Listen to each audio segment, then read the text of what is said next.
Hello વિદ્યાર્થીઓ, કેમ છો? દરેક વિદ્યાર્થીને સુપ્રભાત, ગુડ મોર્નિંગ.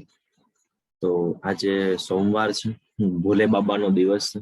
ભોલે બાબાને યાદ કરી અને 11 સાયન્સના ફિઝિક્સની શરૂઆત કરીએ છીએ આજે. તો આજથી આપણું 11 સાયન્સનું ફિઝિક્સ છે એ સ્ટાર્ટ થઈ રહ્યું છે. એમાં ચેપ્ટર નંબર 1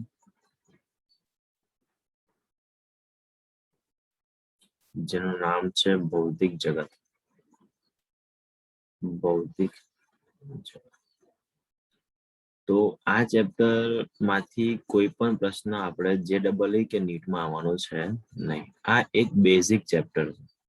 બેઝિક ચેપ્ટર એટલા માટે ભણવું જરૂરી છે કે અહીંયા આગળ આપણે આ ચેપ્ટરમાં ભણશું તો તમને છેલ્લા 2 વર્ષ એટલે કે તમે આવનારા 2 વર્ષની અંદર ફિઝિક્સમાં કઈ કઈ વસ્તુઓ ભણવાના છે, તમે કયા કયા ટોપિક, કઈ બ્રાન્ચ એની સાથે તમે ડીલ કરવાના છે, એની વિશેની માહિતી આપણને આ ચેપ્ટરમાં જોવા મળે છે. ફિઝિક્સ માટે એક કહેવત છે અને એ કહેવત કેવી છે તો ફિઝિક્સ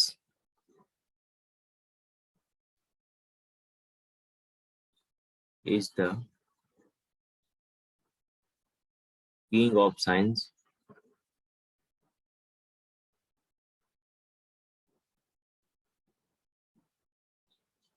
and mathematics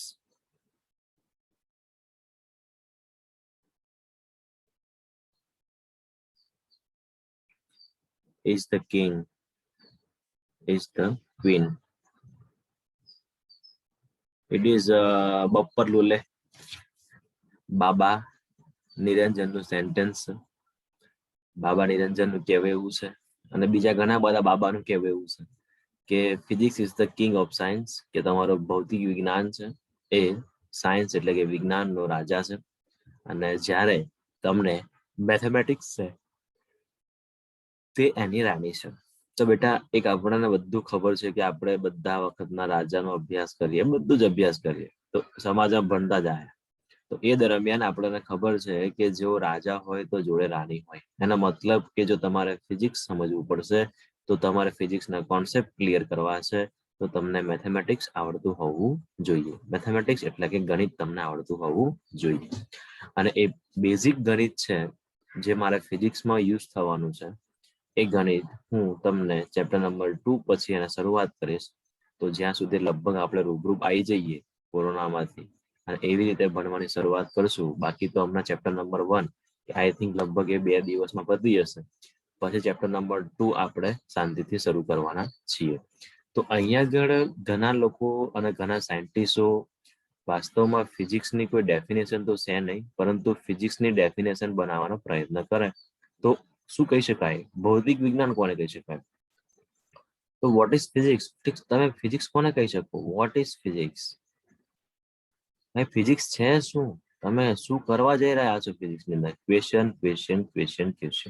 કેમ ફિઝિક્સ? ઠીક છે, તો થોડી એની હિસ્ટ્રી જોઈએ. હિસ્ટ્રી પછી આપણે આગળ એને ભણવાની શરૂઆત કરીએ કે આપણે જે ફિઝિક્સ નામનો શબ્દ વાપરીએ છીએ તો એ એકચ્યુઅલી આવ્યો ક્યાંથી અને એનો મિનિંગ શું થાય છે. ચલો ઠીક, તો અહીંયા આગળથી તમારી પાસે પહેલો પોઈન્ટ આવે છે કે જે આપણે ફિઝિક્સ નામનો શબ્દ વાપરીએ છીએ. ફિઝિક્સ એ તમારો એક અંગ્રેજી શબ્દ છે. આ થોડી હિસ્ટ્રી છે બેટા, જાણવી જરૂરી છે. અને આ જે શબ્દ છે એ ક્યાંથી આવ્યો? તો આ તમારો શબ્દ છે એ આવે છે ગ્રીક શબ્દ, એટલે ગ્રીસ કન્ટ્રી નામનીમાં ગ્રીક ભાષા છે. અને ગ્રીક ભાષાની અંદર એક શબ્દ છે જેનું નામ છે પ્રકૃતિ પરથી. ચલો ક્લિયર? તો ઠીક, ચલો આ તો સમજી ગયા ફિઝિક્સ અહીંયા આગળથી આવ્યું. તો આપણે જે ગુજરાતીની અંદર જે ભૌતિક વિજ્ઞાન બોલીએ છીએ, ભૌતિક વિજ્ઞાન, તો આ ભૌતિક વિજ્ઞાન શબ્દ ક્યાંથી આવે? ચલો એ બી તો સ્ટોરી જાણ લઈએ. તો અહીંયા આગળ આપણી પાસે પોતાની વાલી એવી ભાષા એટલે કે સંસ્કૃત, જે આપણને કોઈને હાલમાં આવડતી નથી. તો સંસ્કૃત શબ્દની અંદર સંસ્કૃતમાં એક શબ્દ છે અને સંસ્કૃતમાં શબ્દ છે એનું નામ છે ભૌતિકી. શું નામ છે? ભૌતિકી પરથી આવેલો છે. ઓકે, તો હવે અહીંયા આગળથી જે મારી પાસે બે શબ્દ છે, એક પ્રકૃતિ શબ્દ મારી પાસે આવ્યો અને એક ભૌતિકી શબ્દ મારી પાસે આવ્યો, તો પ્રકૃતિ અને ભૌતિકીનો મતલબ થાય છે કે કંઈક જાણવું. શું થાય છે? કંઈક જાણવું. ચલો ક્લિયર. કંઈક જાણવાની ઈચ્છા, એવા જે બે શબ્દ એટલે કે પ્રકૃતિ જે આપણે ગ્રીક શબ્દ બોલીએ છીએ અને ભૌતિકી જે આપણે સંસ્કૃત શબ્દ બોલીએ છીએ. તો એના ઉપરથી જ તમારું અંગ્રેજીમાં ફિઝિક્સ નામ આવ્યું અને ગુજરાતીમાં તમારું ભૌતિક વિજ્ઞાન આવે છે. ફિઝિક્સનો મતલબ બી કંઈક થાય છે કંઈક જાણવું, અને ભૌતિક વિજ્ઞાનનો મતલબ બી થાય છે કંઈક જાણવું. તો આની ઉપરથી આપણે હવે ફિઝિક્સની ઘણા સાયન્ટિસ્ટ લોકો દ્વારા એક્ઝામ આપવાનો પ્રયત્ન કરવામાં આવ્યો, અને એ એક્ઝામ વ્યાખ્યા કેવી છે? તો વ્યાખ્યા ડેફિનેશન કઈ આવી છે કે ફિઝિક્સ મતલબ શું હોય છે કે એક્ઝામ્પલ તરીકે માન લો, થોડું સમજાઈ દઈએ આગળ. એક્ઝામ્પલ તરીકે યાર, દિવસ રાત થવી, દિવસ રાત થવી એ કે તમારા કે મારા હાથમાં છે નહીં. દિવસ રાત થવી, એવા લોટ ઓફ એક્ઝામ્પલ છે. ઋતુચક્ર, ઋતુઓનું બદલાવું, જ્વાળામુખી, મેઘધનુષ,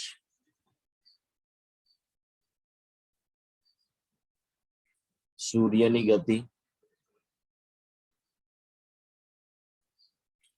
ઇલેક્ટ્રોનની ગતિ, જે તમે ધોરણ 10 માં ભણીને આવ્યા છો એ આશા રાખું. દરિયાઈ ઊંડાઈ, ઊંડાઈ, અવાજનું પ્રસરણ થવું.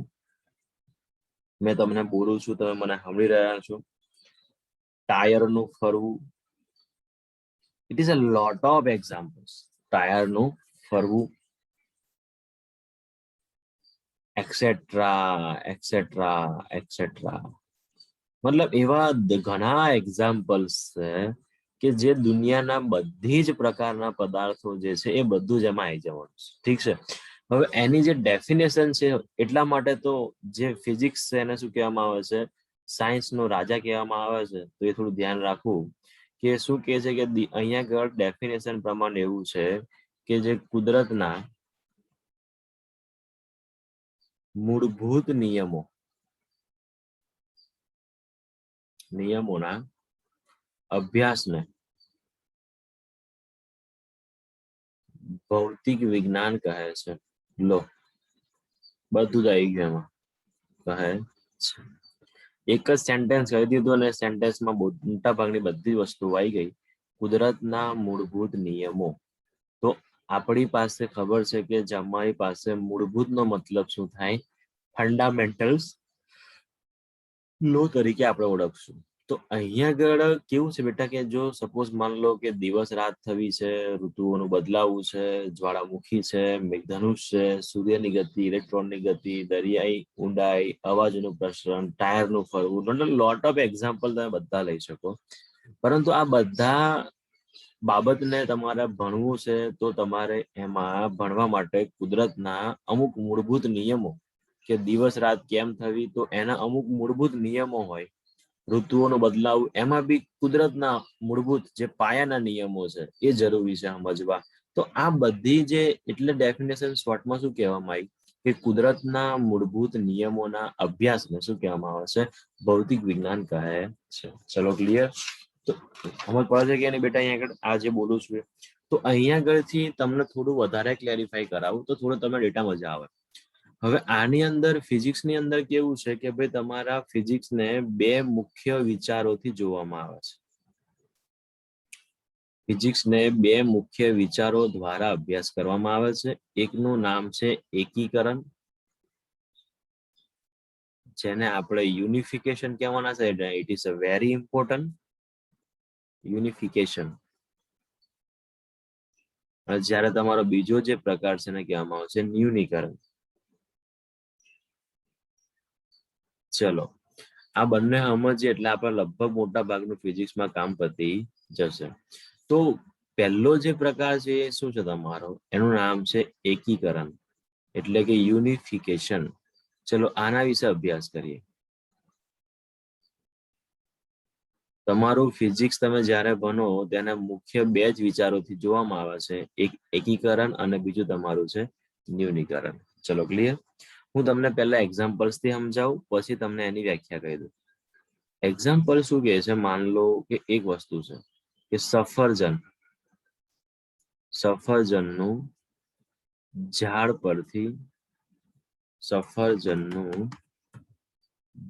પરથી પતન થવું. બીજું એક્ઝામ્પલ તમે લઈ લો, પૃથ્વીની આસપાસ ચંદ્રની ગતિ. ત્રીજું બી એક્ઝામ્પલ તમે લઈ લો, સૂર્યની આસપાસ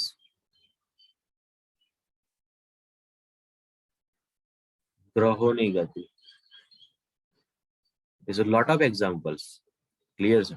તો હવે તમને ક્લિયર કરી લઉં કે અહીંયા આગળ તમે જુઓ કે આ સફરજનનું ઝાડ ઉપરથી નીચે પડવું, ઠીક, તો અને પૃથ્વીની આસપાસ ચંદ્રની ગતિ અને સૂર્યની આસપાસ ગ્રહોની ગતિ.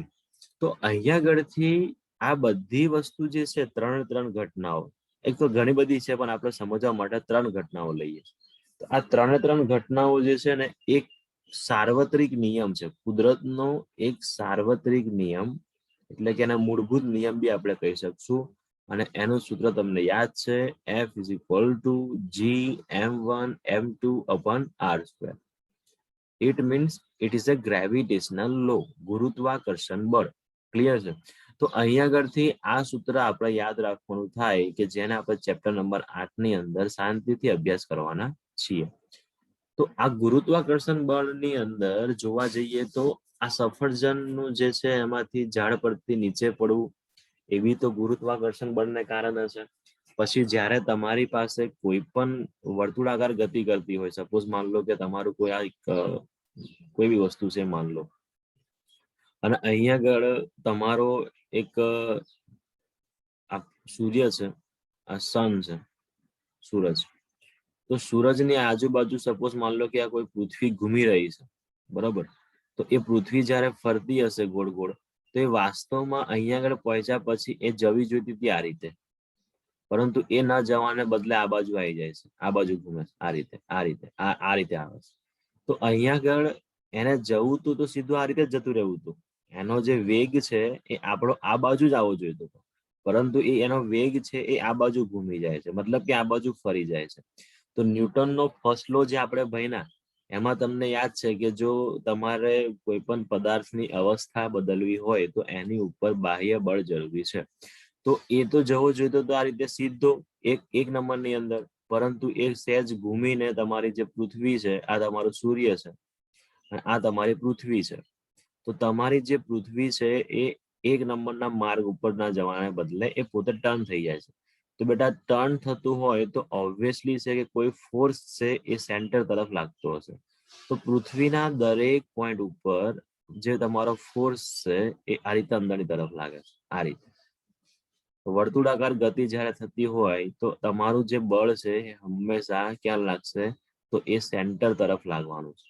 અને આ સેન્ટર વાળું ફોર્સ છે એ તમારું કોણ પૂરું પાડે છે? તો આ તમારો સૂર્ય છે. તો સૂર્યનું ગુરુત્વાકર્ષણ બળને આધીન, સૂર્યનું ગુરુત્વાકર્ષણ બળ જ તમારી જે પૃથ્વી છે એને પોતાના માર્ગ ઉપર રાઉન્ડ સર્કલ શેપમાં ઘુમાવવા માટે મદદ કરે છે. અને આ જે અંદર તરફ, એટલે કે જે કેન્દ્ર તરફ જે બળ લાગે છે, કેન્દ્ર તરફના બળને શું કહેવામાં આવે છે? કેન્દ્રગામી બળ કહીએ છીએ. શું કહીએ છીએ? કેન્દ્રગામી બળ. તો અહીંયા આગળ કેન્દ્રગામી આ જે સિસ્ટમ છે એ સિસ્ટમમાં કેન્દ્રગામી બળ તરીકે કોનું બળ છે? તો એ તમારું છે સૂર્યનું ગુરુત્વાકર્ષણ બળ. તો સૂર્યના ગુરુત્વાકર્ષણ બળને કારણે જ આપણી જે પૃથ્વી છે યા ફિર આજુબાજુના બધા જે ગ્રહો છે એ સૂર્યની આજુબાજુ ઘૂમે છે. ચલો ક્લિયર છે કે નહીં? તો અહીંયા આગળ મેં આ એક બાબત, બીજી બાબત, ત્રીજી બાબત, જે બધા અલગ અલગ ક્ષેત્રોમાંથી મેં લીધા, પરંતુ એ છેલ્લે કુદરતના એક જ નિયમની અંદર આવે છે અને જેનું નામ છે ગુરુત્વાકર્ષણ બળનો નિયમ. ચલો ક્લિયર. તો આના ઉપરથી જ શું એકીકરણની ડેફિનેશન શું બને છે ધ્યાન રાખો. એકીકરણ, જેને યુનિફિકેશન કહીએ છીએ, તો એની જે ડેફિનેશન છે એ ડેફિનેશન કેવી બને છે કે જુદા જુદા પ્રભાવ ક્ષેત્રો અને જુદી જુદી બાબતો અથવા પરિસ્થિતિ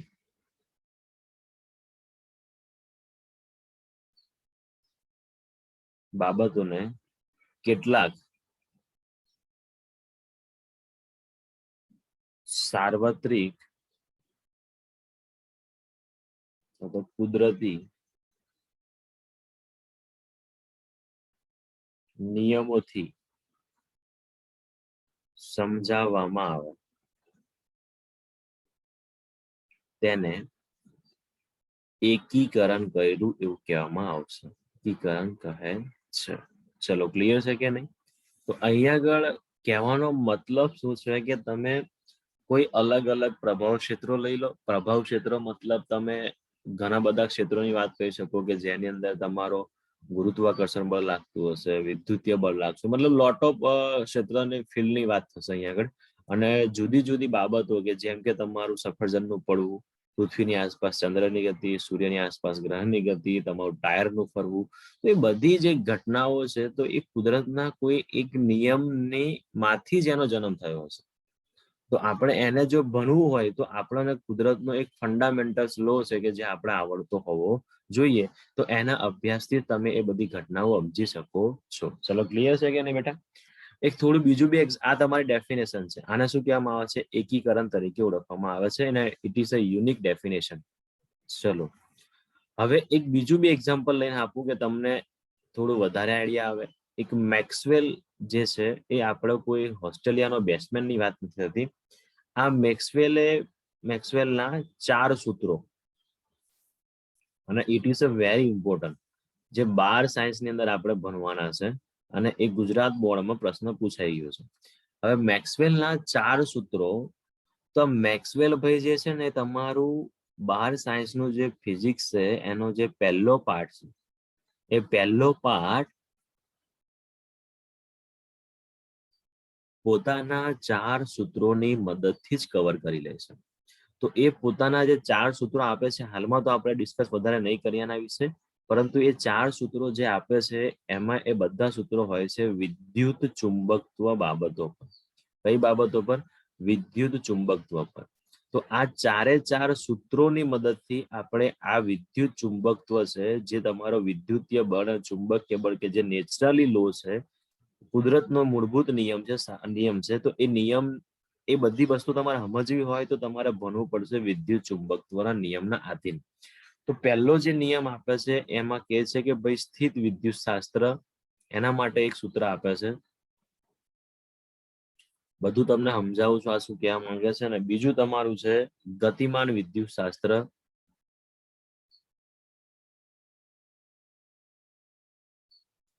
ત્રીજો પોઈન્ટ તમારી પાસે છે ચુંબકત્વ, અને લાસ્ટ એન્ડ ફાઇનલ છે વિદ્યુત ચુંબકીય તરંગો. વિદ્યુત ચુંબકીય તરંગો. ચલો, તો આનું એક સમીકરણ, સ્થિત વિદ્યુત શાસ્ત્ર એટલે શું થાય બેટા? એની અંદર કે તમારો જે વિદ્યુત ભાર છે એ વિદ્યુત ભાર જ્યારે સ્થિર હોય, ગતિ ના કરતો હોય, સ્થિર હોય, એક જગ્યાએ ઊભો છે, તો એ દરમિયાન એમાં કઈ કઈ પ્રોપર્ટી આવવાની છે? તો એને સ્થિત વિદ્યુત શાસ્ત્ર કહેવાશે. ગતિમાન વિદ્યુત શાસ્ત્રમાં કેવું હોય છે કે તમારો જે વિદ્યુત ભાર છે એ પોતે ગતિ કરતો હશે, એ કોઈ જગ્યાએ સ્ટોપ નહીં હોય, એ પોતે ગતિ કરતો હશે, તો એવા શાસ્ત્રને ગતિમાન વિદ્યુત શાસ્ત્ર કહે છે. ચુંબકત્વનો મતલબ શું થતો હોય છે કે જ્યારે તમારો કોઈ તાર છે, એ તારમાંથી જ્યારે વિદ્યુત પ્રવાહનું વહન થાય છે, તો તમે ધોરણ 10માં જ ભણીને આયા, લેટેસ્ટ જ ભણીને આયા કે જ્યારે કોઈ તારમાંથી વિદ્યુત પ્રવાહ પસાર થાય એનો મતલબ કે ત્યાં વિદ્યુત ભાર ગતિ કરી રહ્યો છે અને પ્રવાહ પસાર થતો હોવાથી આજુબાજુ એટલે કે જે તાર છે એના વર્તુળાકાર શેપમાં તમારું ચુંબકીય ક્ષેત્ર છે એ ઉત્પન્ન થતું હોય છે, તમે લોકો જાણો છો. અને એના માટેનું એક સમીકરણ આપ્યું. અને વિદ્યુત ચુંબકીય તરંગ it is a most IMP. વિદ્યુત ચુંબકીય તરંગનો મતલબ હાલમાં બેટા તમને વધારે ખબર ના પડતા ખાલી એટલું જ હું કહી દઉં કે તમારું જે પ્રકાશ છે, શું છે તમારો જે પ્રકાશ આમાં જે એક્ઝામ્પલ્સ છે એ થોડા એક્ઝામ્પલ કહી દઈએ કારણ કે યાદ રાખવા જરૂરી છે. તમારો જે પ્રકાશ છે એ પ્રકાશ વિદ્યુત ચુંબકીય તરંગ છે.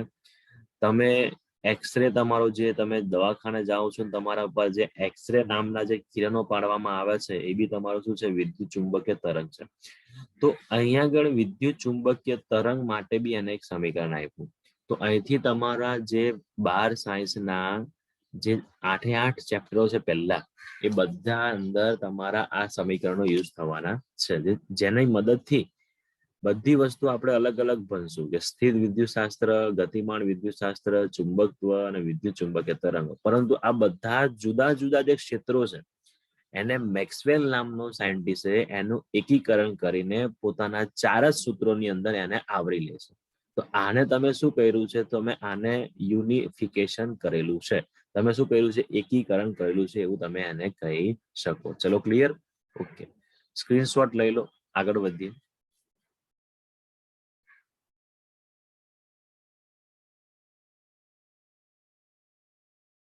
ચલો, તો દરેક વિદ્યાર્થીને એકીકરણનો મતલબ ક્લિયર થયો હશે એવી આશા રાખું.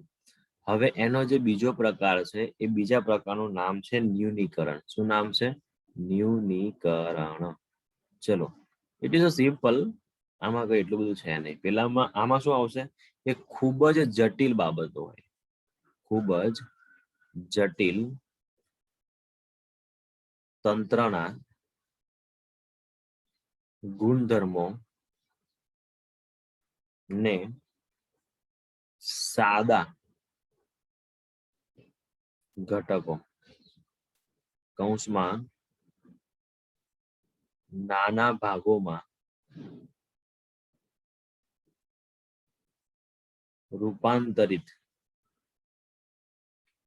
કરવાની ઘટનાને ન્યૂનીકરણ કહે છે.